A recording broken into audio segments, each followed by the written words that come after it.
Hello बच्चों, good evening. Okay, तो आज हम फिजिकल केमिस्ट्री मतलब केमिस्ट्री के अंदर हम फिजिकल केमिस्ट्री को पहले पिकअप कर रहे हैं और इसमें जो ये सीरीज स्टार्ट करूंगा इसमें मैं कंटिन्यूस रहूंगा। ठीक है, पहले फिजिकल करेंगे, फिर इनऑर्गेनिक, देन हम ऑर्गेनिक करेंगे। और मोस्ट ऑफ ऑल ऑर्गेनिक में ज़्यादा बच्चों को प्रॉब्लम आती है तो उनको हम लास्ट में करेंगे ताकि जब आपका नीट एग्जाम आएगा उस टाइम पे आपको इतनी प्रॉब्लम ना फेस करना। ठीक है, तो अभी जो हम स्टार्ट कर रहे हैं फिजिकल केमिस्ट्री मतलब कि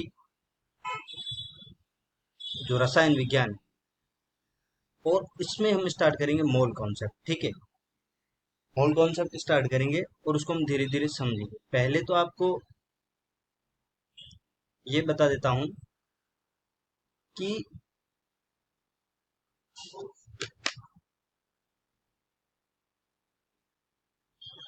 तो होता क्या है मोल या फिर कोई एटम वगैरह, ये होते क्या है। ठीक है, इसके बारे में हम बेसिक से आपको जानकारी दे देते हैं।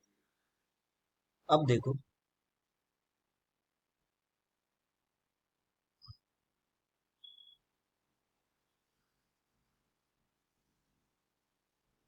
फर्स्ट ऑफ ऑल कि जब हम कभी भी देखते हैं कि जो परमाणु होता है, जो हमारे पास परमाणु होता है, वो एक अविभाज्य कण होता है। ठीक है, मतलब कि जब हम पदार्थ को, कोई भी पदार्थ हो, कोई भी कुछ भी हो, उसको इतना तोड़ देते हैं कि लास्ट में उसको और ज्यादा नहीं तोड़ा जा सकता। वो क्या होता है, परमाणु होता है, सबसे छोटा कण, सबसे छोटा। उसको हम अगले चैप्टर में और अच्छे से एटम को समझेंगे, लेकिन अभी आपको थोड़ा थोड़ा मोटा मोटा चीजें बता रहा हूँ। ठीक है, अब क्या होता है, देखो, जैसे एटम क्या क्या हो गए, जैसे हमारे पास हाइड्रोजन होता है, ऑक्सीजन हो गया, नाइट्रोजन या फिर कॉपर, जिंक, ये सब क्या है, परमाणु। ठीक है, ओके, ये क्या है, परमाणु। और जब बहुत सारे परमाणु हो जाते हैं, ठीक है, परमाणु प्लस में परमाणु, तो जो हमें मिलेगा, बनेगा, तो क्या बनेगा यहाँ पे, अणु, अणु बनेंगे। और जब बहुत सारे अणु मिलेंगे तो क्या बना देंगे, यौगिक। ठीक है, अब ये होगी नॉर्मल सी बात। और ये यौगिक होते हैं, पदार्थ भी हो सकते हैं। ठीक है, और पदार्थ क्या होता है, पदार्थ होता है कि ऐसी चीज जो स्थान घेरती हो। ठीक है, अब यहाँ पे देखो, द्रव्य या पदार्थ, द्रव्य को सही तरीके से समझना है। ठीक है, एक होता है द्रव, एक होता है द्रव्य। द्रव मतलब क्या हो गया, एक लिक्विड फॉर्म हो गई। ठीक है, और द्रव्य क्या हो गया, एक पदार्थ हो गया।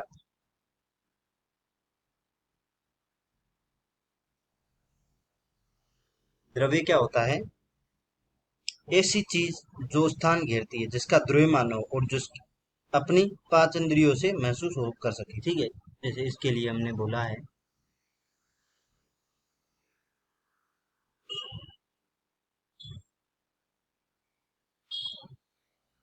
ऐसी चीज जो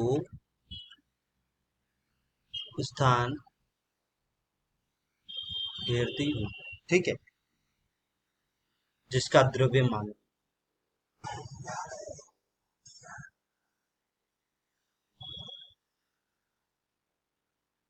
द्रव्यमान हो। ओके, और इससे जो हमारे सेंसेस है, ठीक है, उसके द्वारा हमें महसूस किया जा सकता है। और अब क्या है कि जो पदार्थ है उसको हमने डिवाइड किया है, किसमें, दो पार्ट में। एक तो हमने देखा कि भौतिक वर्गीकरण, और एक हमने देखा है रासायनिक वर्गीकरण। ठीक है, भौतिक वर्गीकरण के अकॉर्डिंग आ गया हमारे पास ठोस, द्रव और गैस। ठोस क्या होते हैं, जिसमें कण जो होता है वो बिल्कुल पास पास होते हैं। ठीक है, जो कण होते हैं, देखो यहाँ पे आपको बता देता हूँ,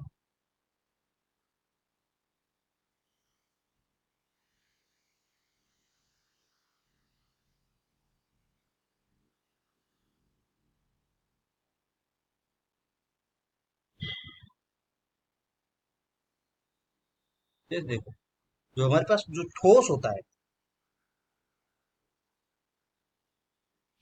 ठीक है, हम ठोस को देखें। ठोस के क्या होता है, कण बिल्कुल पास पास होते हैं और इनका जो निश्चित आकार एवं स्थान होता है, ठीक है। ये क्या रखते हैं,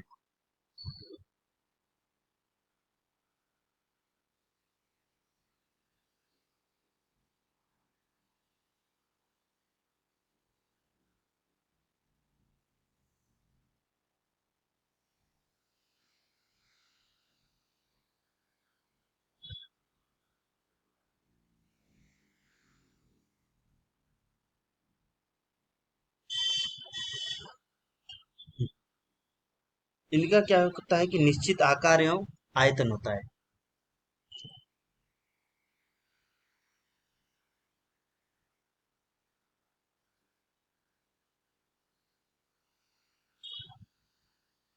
जैसे कि हम पत्थर को ही ले लेते हैं। अब इसका ये ठोस है क्योंकि इसका आकार और जो आयतन है वो निश्चित है। और वहीं पे अगर हम द्रव की बात करें, अब ये द्रव है, द्रव्य नहीं है, द्रव्य पदार्थ आ गया, ठीक है।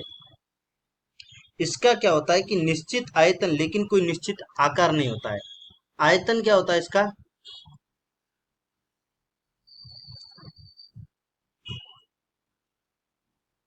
निश्चित, लेकिन जो इसका आकार है, आकार अनिश्चित। क्योंकि आप देखो कि एक हमारे पास बकेट है, ठीक है, इसमें हमने पानी भरा है 2 लीटर, ठीक है। अब 2 लीटर का भरा है, अभी हमें देखो जिस हिसाब से दिख रहा है वहीं पे हमने एक ले लिया मटका। अब यही पानी इसमें डाल दिया तो इसका आकार अलग तरीके का आ गया। वहीं पे इसको अगर हम मग में डाल देंगे तो फिर इसका आकार डिफरेंट आ जाएगा, ठीक है। तो इसका आकार अनिश्चित होता है। अब हम आते हैं गैस पर। गैस क्या रखती है, गैस जो होती है, गैस क्या होती है, गैस के कण बहुत दूर दूर होते हैं, ठीक है। तो इसमें जो इनका कोई निश्चित आकार या फिर आकृति नहीं, आयतन भी अनिश्चित होता है।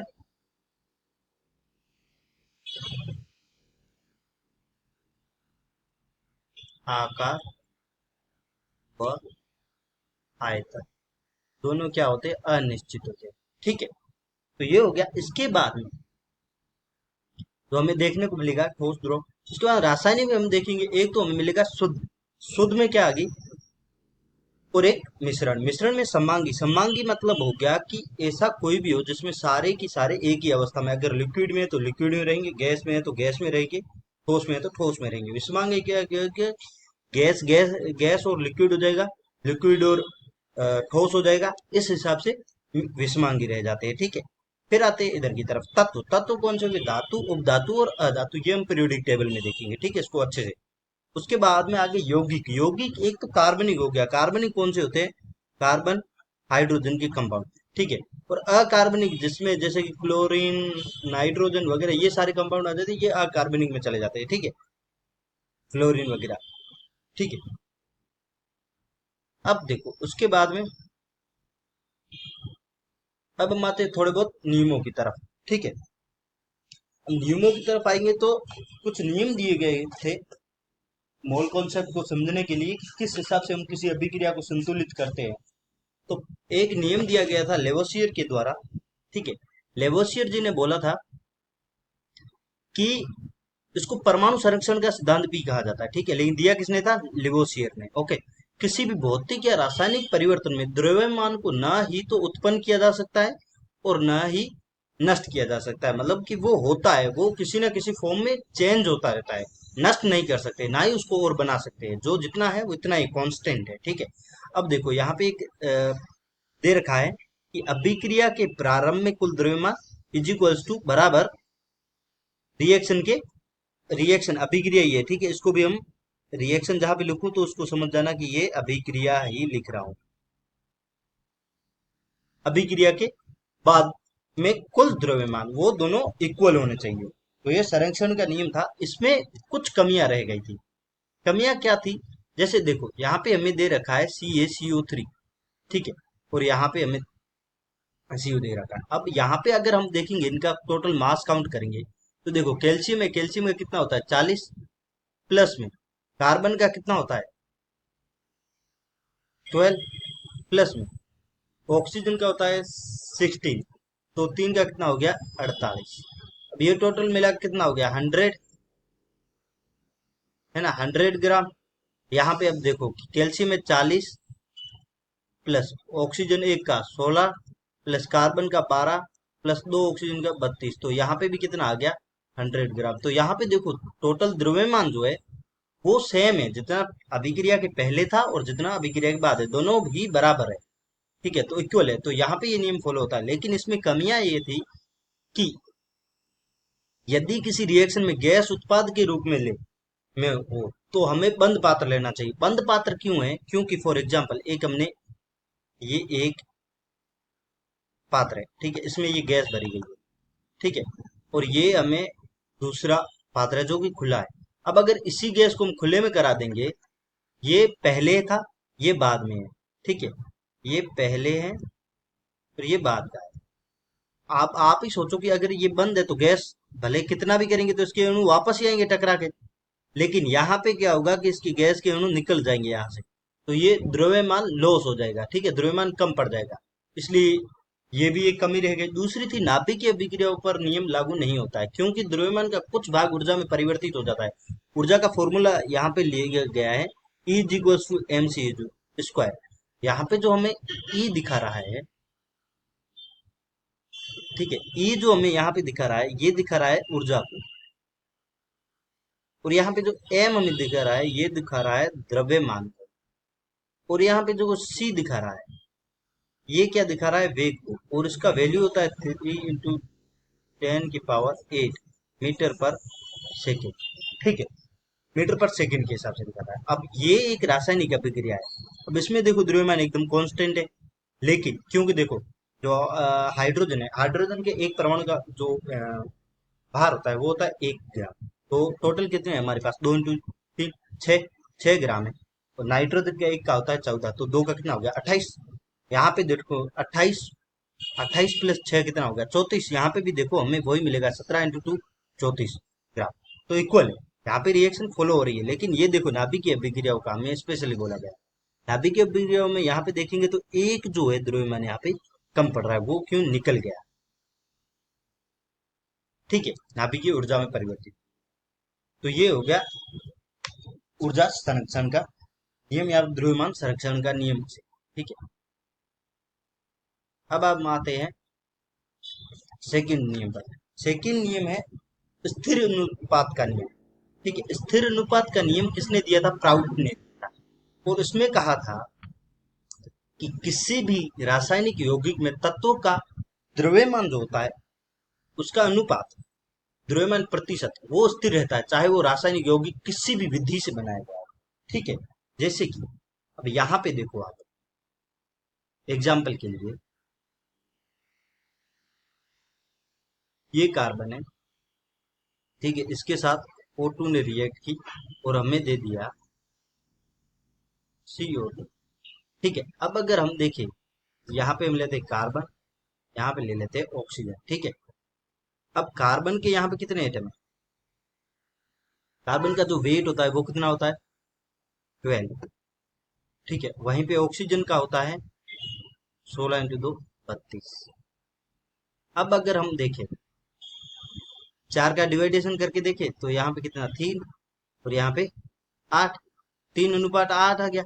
वहीं पे अगर यहीं पे ये कर लो CO+1/2 O2, यहाँ पे भी हमें मिलेगा क्या, कंपाउंड वही मिलेगा CO2। यहाँ पे भी देख लो 12 और 32, वही डिवाइडेशन करो तो 3 और 8, रेशियो क्या मिल रहा है, सेम मिल रहा है, ठीक है। Okay, let's see next. अब इसमें एक आपको कोई क्वेश्चन कहीं पे देखने को मिल सकता है, इसलिए करा रहा हूँ कि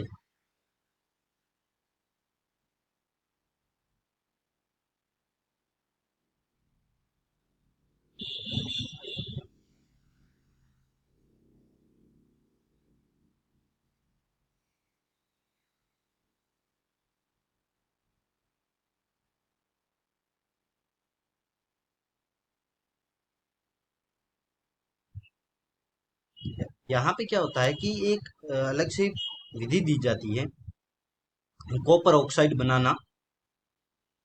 ठीक है।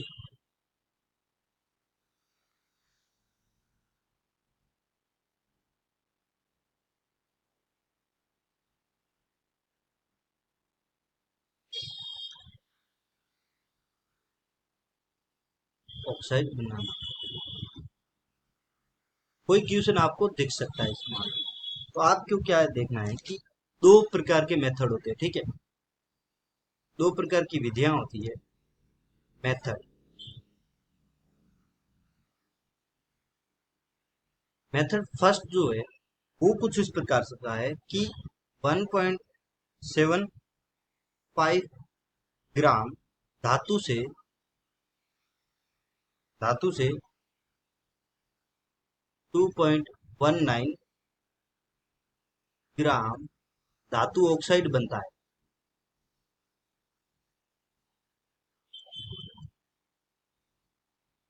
ठीक है। और वहीं पे एक दूसरी विधि है जिससे क्या होता है 1.14 ग्राम अगर धातु को लेते हैं, उससे कितने ग्राम का ऑक्साइड बनता है? 1.43 ग्राम धातु ऑक्साइड बनता है। ठीक है, ये हो गया।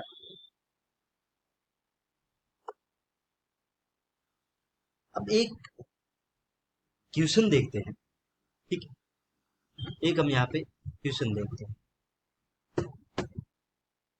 अच्छे से समझना। ठीक है, क्वेश्चन ये है कि स्थिर अनुपात का नियम लागू है या नहीं।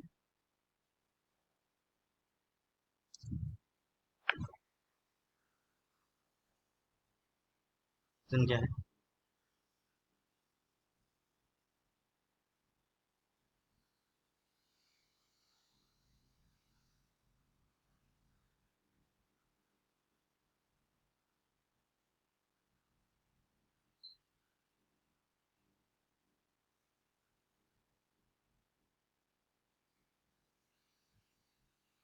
तो यहाँ पे क्या है कि किसी तत्व का द्रव्यमान प्रतिशत सभी विधियों में समान प्राप्त होता है तो नियम लागू है। ठीक है, ऐसे में हमें क्या देखना पड़ेगा कि किसी तत्व का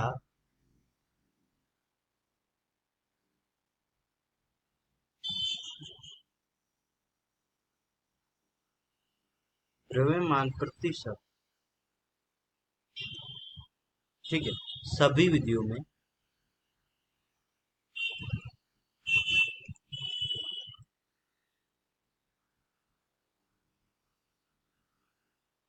समान है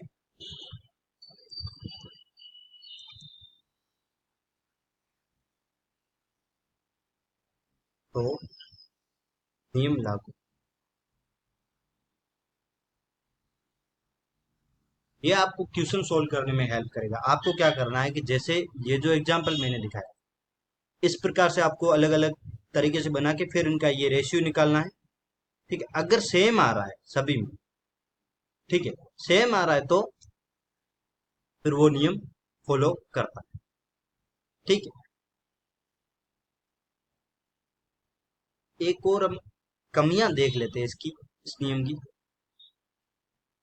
कमी हल्की सी है, इतनी ज्यादा कुछ है नहीं।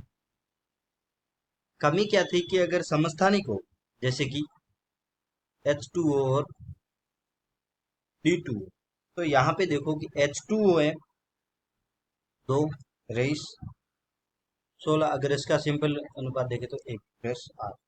वहीं पे अगर D2O ले तो यहाँ पे ये 4 आ जाएगा, क्योंकि न्यूट्रॉन का वेट ज्यादा होता है हाइड्रोजन से। अब यहाँ पे देखेंगे तो ये 1:4 आ गया, तो यहाँ पे अनुपात समान नहीं आ रहा है। ठीक है, तो ये उनके लिए फॉलो नहीं होता है। अब हम आते हैं गुणित अनुपात का नियम। ये नियम दिया गया था हमारे साइंटिस्ट डाल्टन जी के द्वारा। ठीक है, जब दो तत्व आपस में संयोग करके दो या दो से अधिक यौगिक का निर्माण करते हैं, ठीक है, दो या दो से अधिक यौगिक का निर्माण करते हैं, तो उनमें से यदि एक तत्व का द्रव्यमान नियत रखा जाए,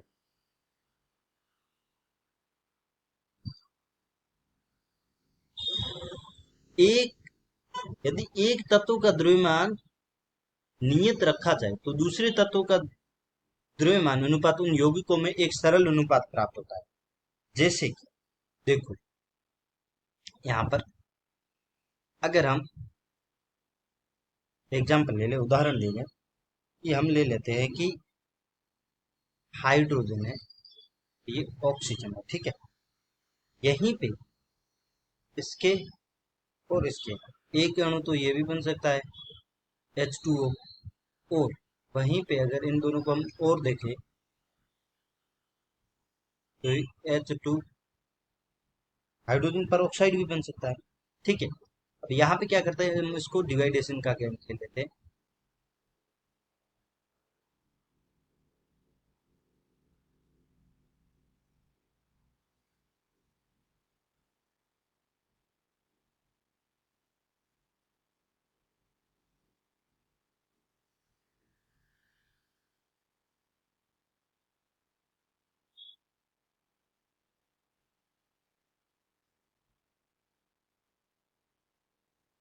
अब यहाँ पे देखो कि हाइड्रोजन का कितना वेट है, 2 ग्राम, और यहाँ पे भी कितना हाइड्रोजन का वेट है, 2 ग्राम। वहीं पे यहाँ पे ऑक्सीजन का कितना वेट है, 16 ग्राम। यहाँ पे कितना ऑक्सीजन का हो गया, 32 ग्राम, ठीक है। अब यहाँ पे क्या हो गया कि हमें डिफरेंस क्या देखने को मिला, यहाँ पे देखेंगे तो कितना आ जाएगा, 1 रेस, यहाँ पे देखो जो ऑक्सीजन का अगर हम नियत कर दें, या फिर यहाँ पे ऐसा करते हैं कि हाइड्रोजन का अगर हम नियत कर दें, ठीक है। हाइड्रोजन को यहाँ पे हमने अगर नियत कर दिया,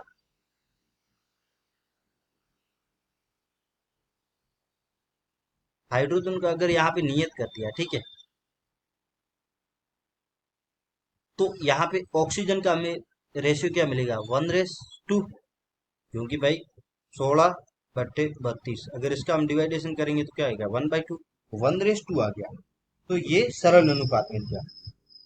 अब अगर हम वहीं पे जैसे कि इसी में ही हम क्या करते हैं कि 2H2O, और यहाँ पे हमारे पास है H2O, ऐसा कर दे तो यहाँ पे अब देखो ये हाइड्रोजन के लिए, ये ऑक्सीजन के लिए, ठीक है।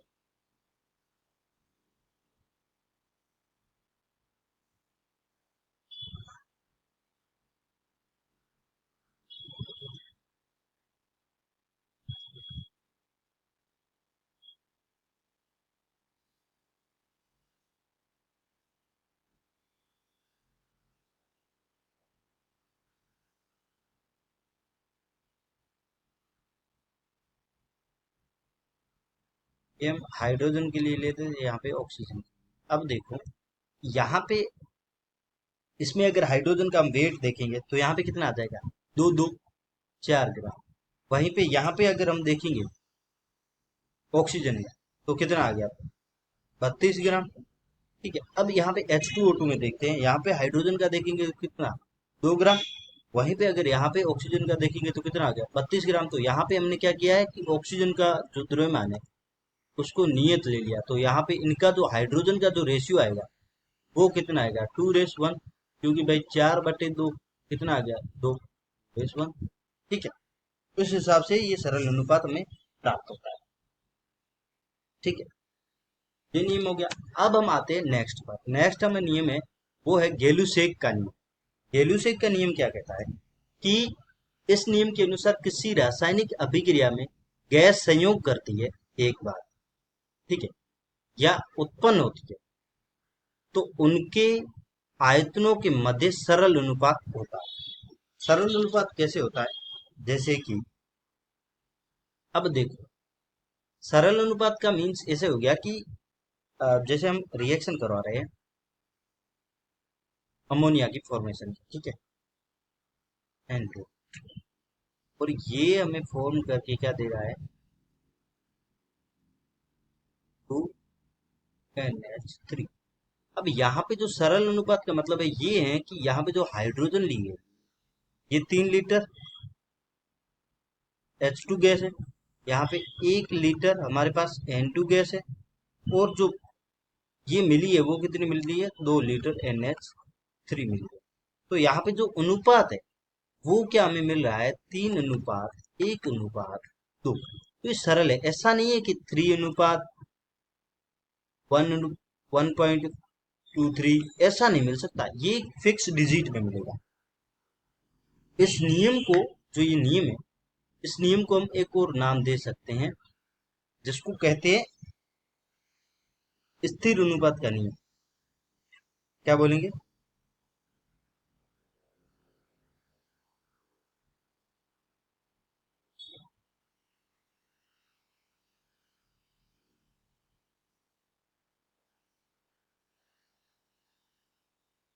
ये सरल अनुपात देता है, ठीक है। एंड देन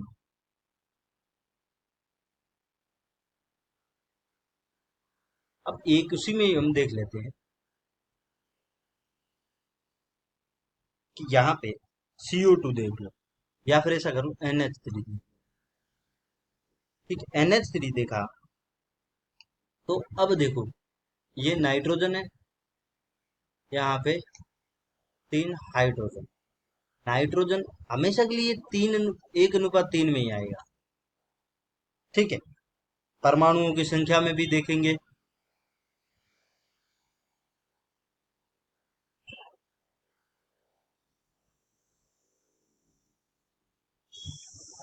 या फिर वही 1:3। आयतन का अनुपात देख लो,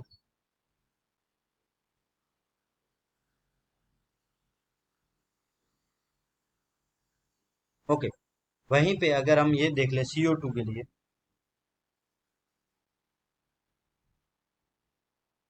द्रव्यमान का अनुपात देखेंगे तो क्या आएगा, 3.8। ये पहले आपको मैं बता चुका हूँ, ठीक है।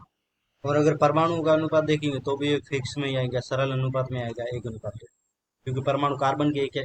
अब देखो, अब हम आते हैं नेक्स्ट, अब आते हैं अवोगाद्रो नियम की तरफ। अवोगाद्रो नियम ये कहता है कि समान ताप व दाब पर, समान ताप व दाब को बार बार लिखने की जरूरत नहीं होगी, STP ही लिखा है, ठीक है। सेम टेम्परेचर एंड प्रेशर, पर समान आयतन की गैसों में अणुओं की संख्या समान है। ये बोला जाता है कि अगर यहाँ पे हमने O2 लिया और O2 को हमने 20 लीटर लिया है, तो उसके अणुओं की संख्या फॉर एग्जाम्पल N है। वहीं पे अगर हीलियम को लिया गया है और हीलियम की जो अ, आयतन है वो 20 लीटर है, तो उसके अणुओं की संख्या क्या होगी, N ही होगी, जो कि ऑक्सीजन के बराबर होगी। वहीं अगर NH3 की अगर हमने 20 लीटर लिया है, तो अणुओं की संख्या क्या होगी, वही जो हीलियम और ऑक्सीजन की है। और वहीं पे अगर मेथेन को भी ले लेते हैं, कोई भी गैस ले लो, वहां पे अगर इसका भी हमने अगर आयतन वही लिया है जो पिछली 3 गैसों का लिया है, तो उसके अणुओं की संख्या वही होगी जो पिछले 3 अणुओं की थी, ओके।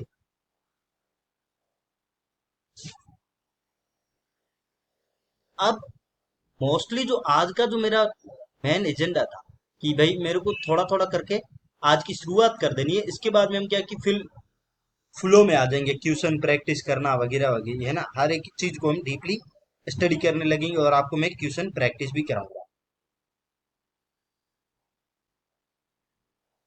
ठीक है। तो अभी आपको मैं एक दो क्वेश्चन करवाऊंगा, उसके बाद हम थोड़ा सम अप करेंगे, ठीक है। और ये डेली का चलेगा कि लास्ट क्लास के लास्ट में हम आपको क्वेश्चन प्रैक्टिस कराएंगे, 2 3 4 जो भी अच्छे अच्छे क्वेश्चन होंगे वो आपको दिखाऊंगा, वहीं से फिर आगे का भी हम देखते रहेंगे, ओके। Let's start. सो अभी हम ये पीछे प्रैक्टिस सेशन का पहला क्वेश्चन, पहले क्वेश्चन में ये है कि देखो, एक तो आपको थोड़ा बहुत मात्राओं की तरफ ध्यान देना पड़ेगा कि एक फर्मी और एक फर्मी को हम लिखते हैं FM। एक फर्मी निम्न के समान है। तो यहाँ पे जो हमारे ऑप्शन है वो है 10⁻⁻13 एक।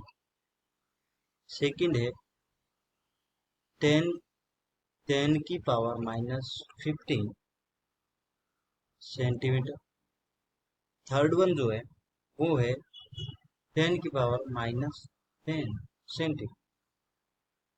फोर्थ वन जो है वो है 10⁻⁻12 सेंटीमीटर। यहाँ पे जो हमारा करेक्ट आंसर आता है वो आता है second, 10⁻⁻15 centimetre. One one fermi is equals to 10⁻⁻15 centimetre. Okay.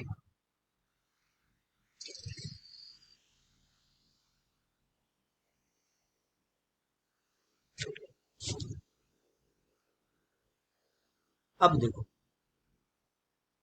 अब हम दूसरा क्वेश्चन देखते हैं। ठीक है, दूसरा क्वेश्चन है कि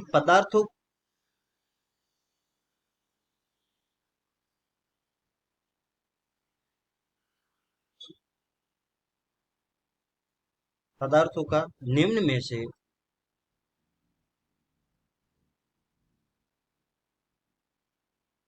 कौन सा युग्म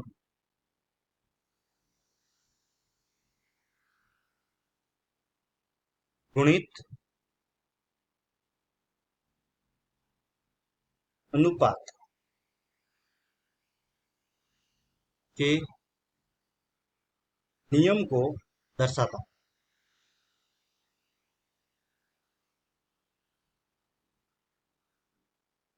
ठीक है, तो यहाँ पे पहला जो हमारा ऑप्शन है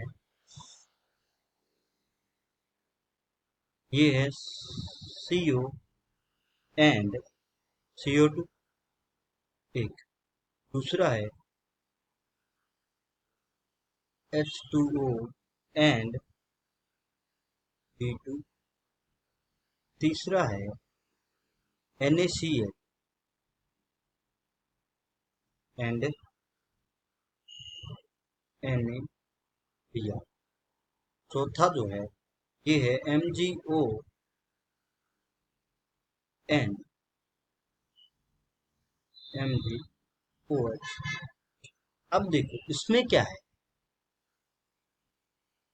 कि अगर इसको हम देखें तो पहले देखो, जो आपको मैंने गुणित अनुपात का नियम बताया था वो क्या था, उसमें क्या बोला गया था कि एक तत्व का द्रव्यमान नियत रखा जाए तो दूसरे तत्व का गुणित द्रव्यमान है यौगिकों में सरल अनुपात प्राप्त होता है। तो अब देख लो ऐसा कहाँ पे फॉलो हो रहा है। ठीक है, यहाँ पे देखो कि अगर हम इसमें देख ले तो ये तो खुद मैंने एक्सेप्शन बताया था, यहाँ पे इसका कितना आता था, 1 अनुपात। यहाँ पे अगर देखेंगे ऑक्सीजन और हाइड्रोजन के 2, ऑक्सीजन का 16, तो 1:8 आ गया। वहीं पे अगर इसका देखेंगे तो 4, 16, 1:4 आ गया। तो ये तो फॉलो होगा ही नहीं। ठीक है, ये फॉलो नहीं हो रहा है, तो ये तो हमारे अकॉर्डिंग रॉन्ग हो गया। एंड देन यहाँ पे आओ NaCl, ये और भी नहीं हो गया क्योंकि ऑलरेडी एटम दूर दूर अलग अलग है। NaCl तो कॉमन रह गया, इसको भले नियत कर दो फिर भी ये फॉलो नहीं होगा, सरल अनुपात नहीं आएगा। ठीक है, MgO और OH, यहाँ पे क्या हो गया कि सेम नहीं है। मैग्नीशियम है, मैग्नीशियम कांस्टेंट हो गया। यहाँ पे ऑक्सीजन अकेला है, यहाँ पे ऑक्सीजन 2 है प्लस हाइड्रोजन भी है। तो यहाँ पे क्या हो गया, मैग्नीशियम के ले लो 24 रेस 16। ओके, यहाँ पे 24 रे 16, 32, 32 और 2 कितना हो गया 34। तो यहाँ पे ये सरल अनुपात नहीं मिलेगा। ये तो सरल अनुपात मिल गया, इसको नियत कर दिया, इसका हम करेंगे तो हमें सरल अनुपात नहीं मिलेगा, तो ये भी फॉलो नहीं करेगा। तो फॉलो कौन करेगा यहाँ पे, CO और CO2। कैसे, जैसे कार्बन COO और CO2 में अगर यहाँ पे हम देखें तो कार्बन और ऑक्सीजन का देखेंगे तो कितना आ जाएगा, 6, 12 और 16। यहाँ पे देखेंगे तो 12 एंड 32। इसको कांस्टेंट कर दिया तो ये कितना आ गया 1 रेस। यहाँ पे करेंगे तो अगर 12 16 का है वही 3.8 आ गया। अब इसको अगर हम कांस्टेंट करेंगे कार्बन के अमाउंट को, और अगर ऑक्सीजन का देखेंगे तो कितना आ गया 1:2। तो ये सरल अनुपात को शो कर रहा है। तो the correct answer is first. Okay, अब हम एक और क्वेश्चन है उसको भी देख लेते हैं।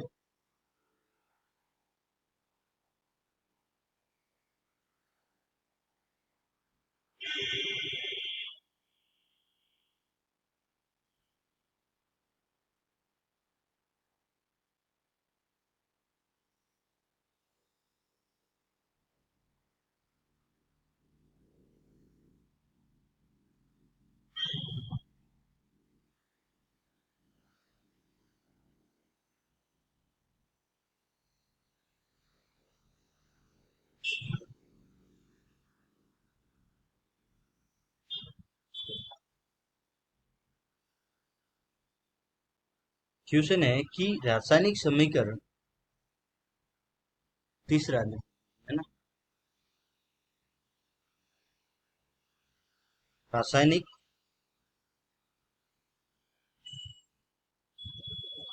समीकरण को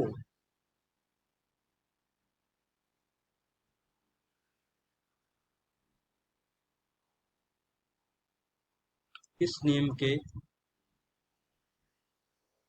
अनुसार संतुलित किया जा सकता है।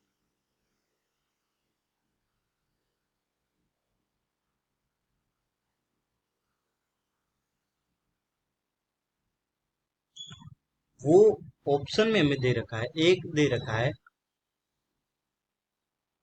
गुणित अनुपात,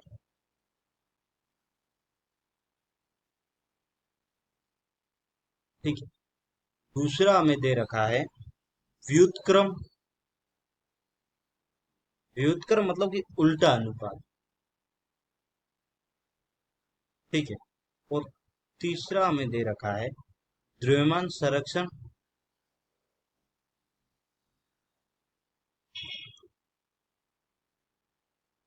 चौथा जो हमें दे रखा है निश्चित अनुपात।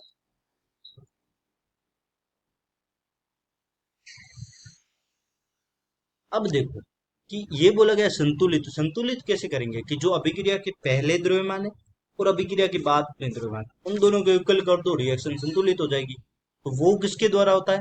वो हमारा होता है द्रव्यमान संरक्षण का, ठीक है। तो एक और क्वेश्चन है यहाँ पे डाल देता हूँ कि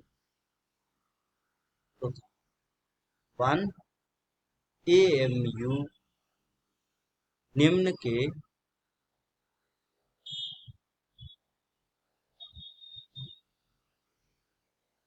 समान होता है। वो एक तो हमें दे रखा है कार्बन 12 का 1/12 भाग, सेकेंड में हमें दे रखा है ऑक्सीजन 16 का 1/14 भाग, ये तो रॉन्ग हो गया, ठीक है। तीसरा दे रखा है कि H2 का 1 ग्राम, और चौथा दे रखा है 1.66 इंटू 10⁻23। यहाँ पे हमारा करेक्ट आंसर फोर्थ है। इसको मैं कल अच्छे से एक्सप्लेन करूंगा, ठीक है। ये हो गया हमारा आज का लेक्चर, ओके। और जो डीप है वो कल मैं अच्छे से 1 1.5 2 घंटे का लेक्चर रिलीज करूंगा। अभी के लिए जाओ अच्छे से स्टडी करो, एग्जाम सर पर है, ठीक है। And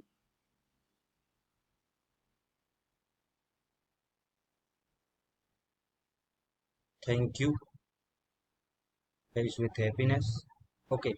and happy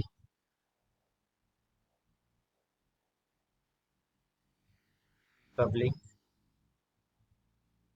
all my students, ठीक है। Enjoy your life and study properly, ठीक है। आज हमने जो पढ़ा इसको एक बार और रिवाइज कर लेना।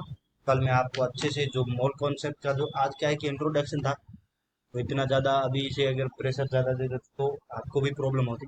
अभी तो इंट्रोडक्शन है और अच्छे से मैं डीपली आपको पढ़ाऊंगा। Thank you so much, okay.